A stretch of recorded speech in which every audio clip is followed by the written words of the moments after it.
আল্লাহ রাব্বুল আলামিন বলেন, আমি যাকে ভালোবাসি তাকে আমি দ্বীনের জ্ঞান দান করি। নিশ্চয় আপনাদেরকে আল্লাহ ভালোবাসেন, তাই আপনারা একটি মহতী সভাতে এসেছেন। আল্লাহ রাব্বুল আলামিনের সংক্ষিপ্ত প্রশংসার পর মহানবী মুহাম্মদ রাসূলুল্লাহ সাল্লাল্লাহু আলাইহি ওয়াসাল্লামের উপর শতকোটি শান্তি বর্ষিত হোক, আল্লাহুম্মা আমিন।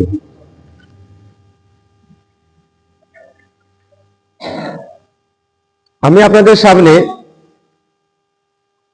সূরা বাকারার প্রথম অল্প অংশ আমি পাঠ পড়েছি। আমি আমার ক্ষুদ্র জ্ঞানে আজকে যে আমাদের যে আলোচনা, এটা তাবলীগ আলোচনা নয়।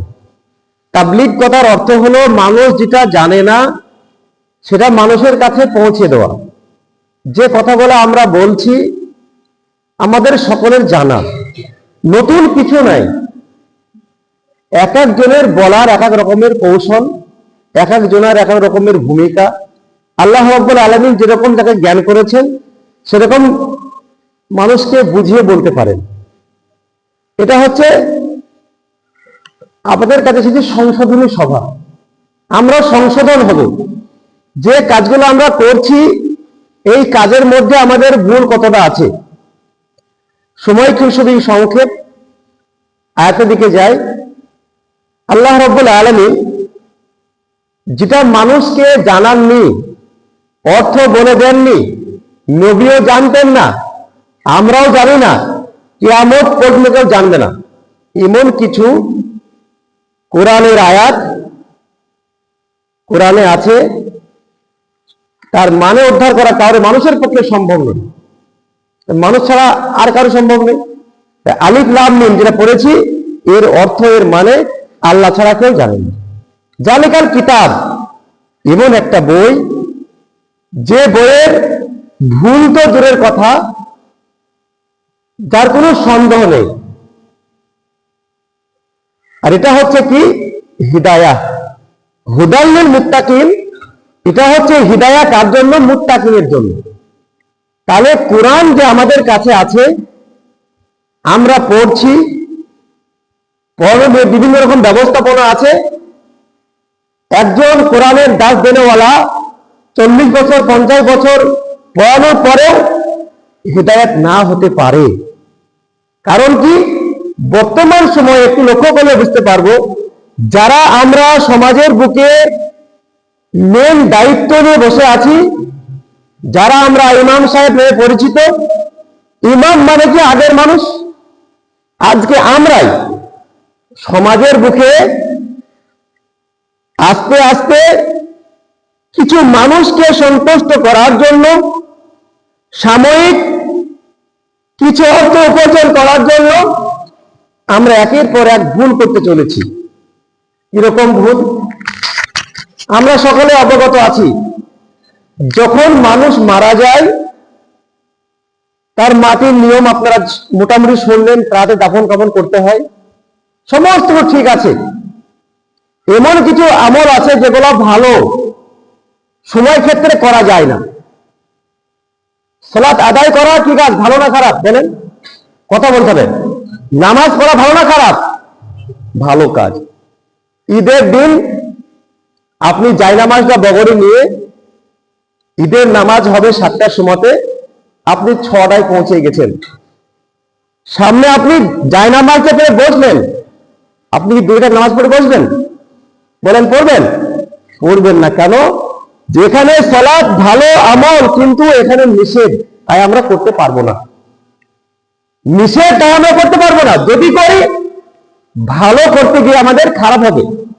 বর্তমান সময়ে যখন লাশটা আমরা নিয়ে যাই, যে ফাঁকা জায়গায় আমাদের জানাজা হয়, রাখা হয়, ইমাম সাহেব, মৌলভী সাহেব, জ্ঞানী সাহেব তখন বলি, আমরা বলতে না তাই 2-1টা কথা বলি, দিয়ে লম্বা চওড়া বক্তব্য শুরু হয়ে যায়।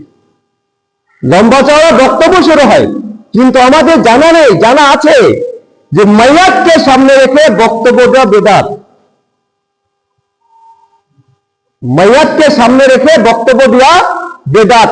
যখন ইমাম সাহেব বক্তব্য দেয় আমাদের চুপচাপ শুনি, তখন বলতে পারে না মৌলভী সাহেব এটা ভুল বলছেন, তখন আমরা কি বলি, মৌলভী সাহেব যেখানে বলছে সব ঠিক বলছে। আমি কেন বলছি, এই জন্যই বলছি, ইমাম সাহেব হলেও হিদায়াত না হতেও পারে, এই কোরআন দ্বারা সে সঠিক জায়গায় না আসতেও পারে। হিদায়াত এমন একটা বিষয়, এমন একটা জিনিস, তাকে হিদায়াত হতে গেলে তার একটাই শর্ত, থেকে মুত্তাকিন হতে হবে। মুত্তাকিন কথার সংক্ষেপে মানে কি, আল্লাহকে ভয় করা। আলেম কথার অর্থ কি, আল্লাহকে জ্ঞানী, জ্ঞানের মধ্য দিয়ে আল্লাহকে ভয় করা। অনেক ডিগ্রি আছে, অনেক কিছু আছে, বড় পদে চাকরি করে, অনেক কিছু আছে, ইসলামকে মেনে চলে না, ইসলামের ভাষাতে সে শিক্ষিত নয়। একজন মানুষ স্কুলে যায়নি, কোন মসজিদে বসে, কোন জ্ঞানী মানুষের কাছে বসে চলার মতো হিসাব নিকাশ শিখেছে, ইবাদত করার জন্য দোয়া শিখেছে, হারাম হালাল জ্ঞান আছে, আল্লাহকে মেনে চলে, আল্লাহ যেগুলো হুকুম করেছেন মেনে চলে, নিষেধ করেছেন সেটা মেনে চলে, করে না মেনে চলে, এ হচ্ছে আলেম, এ হচ্ছে আল্লাহ ভীরু। তাহলে যে ডিগ্রি থাকলে যে আল্লাহকে ভয় করবে এরকম নয়, ডিগ্রি না থাকলে আল্লাহকে ভয় করবে এরকম নয়। তাহলে আমরা যেটা করছি, আমাদের কাছে যে কিতাব আছে, কোরআন আছে, এই কোরআনটা আল্লাহ রাব্বুল বললেন এমন একটা বই যার মধ্যে কোনো ভুল নেই, সন্দেহের অবকাশ নেই। এটা হচ্ছে হিদায়াহ, কার জন্য, যে মুত্তাকিন হবে। তাহলে আমরা কতটা ভয় করি আল্লাহকে, একটু আমরা আলোচনা করে দেখব। আমাদের সংসার জীবনে ধরেন আমার দুটো ছেলে মেয়ে আছে, পিতা মাতা আছে, যে সংসার বর্তমানে আমাদের চলছে, তখন আমি দেখছি আমাকে এখানে ভালোভাবে চলতে গেলে আমাকে আমার অর্থ দরকার। সেই অর্থটা আমার যে পরিমাণে আছে বর্তমান সময়ে, আমার ঘরটা ভালোভাবে ইট দিয়ে কাটা যাচ্ছে না।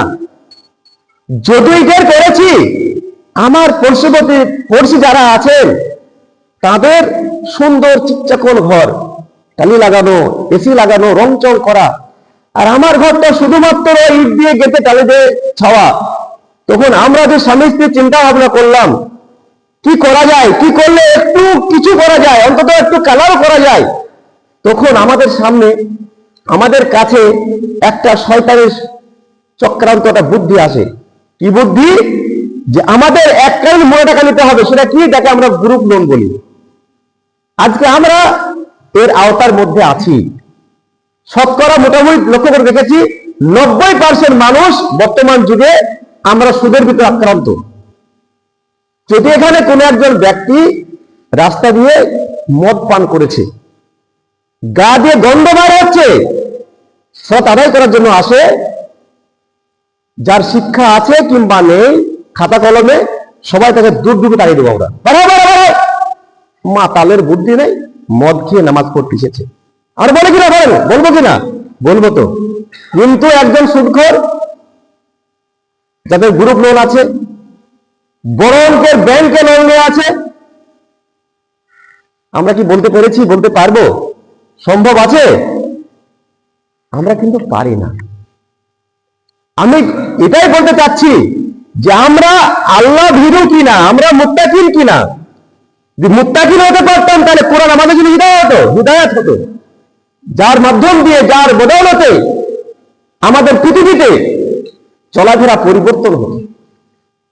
আজকে বিবাহ কেন্দ্র করে, মৃত্যুকে কেন্দ্র করে, খাতনাকে কেন্দ্র করে যা কিছু আমাদের অনুষ্ঠান আছে, বিভিন্ন রকমের পোশাক, আজকে আমরা দেখেছি যে মেয়েগুলা মসজিদে যখন পড়তে আসে, সুন্দর ঢাকা পোশাক পরে আসে, তার বয়স 7, 8, 10 যাই হোক, কিন্তু যখন সেই মেয়েটা আবার স্কুলে যায়, তখন টাকনো থেকে 8 হাত উপরে ঢোলা প্যান্ট পরে, মুখটা সুন্দর করে ঢাকে, আবার যে কোনো একটা পায়ে কার বেঁধে দেয়, ধাগা বেঁধে দেয়। কেন বাঁধে? নজর লাগবে না। এদিকে আছে নাকি? চালু আছে? খেয়াল করেছেন? তাহলে আমি আপনাকে বলছি, আমাদের সংশোধন হতে হবে। আপনারা লম্বা চওড়া বক্তব্য শোনেন, বিষয় ভিত্তিক শোনেন, নামি দামি শোনেন, কিন্তু আমরা কতটা পরিবর্তন হয়েছে আপনারা অনেক ভালো বুঝেন। আমার অতটা যোগ্যতা নাই বিস্তারিত ভালো করে বলা। আমি এটাই সারাংশ বলতে চাচ্ছি যে আমাদেরকে আল্লাহ ভালোবাসেন, ভালোবেসেছেন, তাই আমরা এখানে এসেছি। আজকের এই বক্তব্যতে যদি আমরা যে কজন ব্যক্তি আছি এর মধ্যে যদি আমরা সকলের সংশোধন হয়ে যাই, আলহামদুলিল্লাহ, বহুত লোক একসঙ্গে সংশোধন হবে। সকল জ্ঞান আমার একসঙ্গে মেনে মেনে কিন্তু হয় না, সম্ভব হয় না। যদি একজন মানুষ এই গ্রামের বাসিন্দা লাইসেন্স নিয়ে মদ বিক্রি করে, আমরা কি বলবো? আরে সমাজের বুকে একদম বদমাইশ লোক, তাই তো? বদমাইশ লোক। কিন্তু মুদিখানার দোকানে বিড়ি পাওয়া যায়? বলেন, পাওয়া যায়? বলেন, সিগারেট পাওয়া যায়, গুল পাওয়া যায়, কিন্তু আমরা বলতে পেরেছি বেয়াদব মানুষ? বলতে পারিনি। তাহলে আমি বিভিন্ন দিক দিয়ে বলতে চাচ্ছি না, আমার সময় শেষ। আমি এটুকুই বলতে চাচ্ছি যে আমরা হচ্ছে মুসলিম। আল্লাহ রাব্বি বলছেন যালিকাল কিতাব, এমন একটা কিতাব যার মধ্যে কোনো ভুল নেই, সন্দেহের অবকাশ নেই। এটা হচ্ছে হিদায়াহ মুত্তাকিনের জন্য। তাহলে বাড়িতে আমরা একটু ভাববো যে কোরআন আমরা পড়ছি, আমরা শুনছি, আমাদের ছেলে শিক্ষা দিচ্ছি, সেই কোরআনকে আমরা পড়ে আমরা বুঝে আল্লাহকে ভয় করতে পেরেছি কিনা। আল্লাহ রাব্বুল আলামিন আমাদেরকে, যে আল্লাহকে বেশি চিনতে পারবে, যে আল্লাহকে বেশি বুঝতে পারবে, সে আল্লাহ ভীরু তত বেশি হবে। তাকে অন্ধকারে কেউ নেই, সবাই বাড়িতে ঘুমিয়ে আছে, আপনি একাই মসজিদে এসেছেন, এসে দেখছেন এক বান্ডিল টাকা পড়ে আছে। আপনি আল্লাহ ভীরু হন, আপনি নিয়ে যাবেন? বলেন, নিয়ে যাবেন?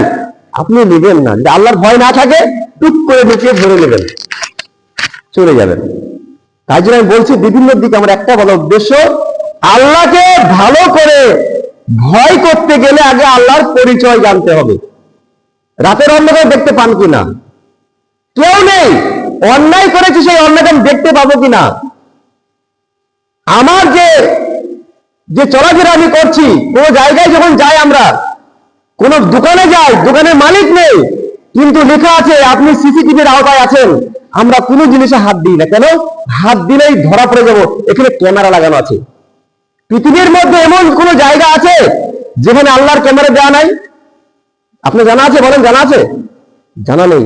যখন এটা আমার ভিতরে জ্ঞানটা আসবে, আমি যা কিছু করব, মানুষের সামনে, মানুষের পিছনে, দিনে, রাত্রিতে, কিংবা পানিতে ডুব দিয়ে পানির নিচে, যেখানে আমি যাই সেখানে আল্লাহ রাব্বুল আলামিনের ক্যামেরা সেখানে ফিট করা আছে। এই বিবেক, এই বুদ্ধি, এই জ্ঞান যদি আমার মধ্যে চলে আসে, আমার দ্বারাই কোনো জায়গায় অন্যায় হবে না। সেজন্য বলে আল্লাহ রাব্বুল আলামিন আমাদেরকে সর্বপ্রথমে তুমি তোমার পরিচয় সম্পর্কে সঠিকভাবে জানার এবং আমাদেরকে মুত্তাকিন হওয়ার তুমি তৌফিক দান করো। সকলে বলি আল্লাহুম্মা আমিন। আসসালামু আলাইকুম ওয়া রাহমাতুল্লাহি ওয়া বারাকাতুহু।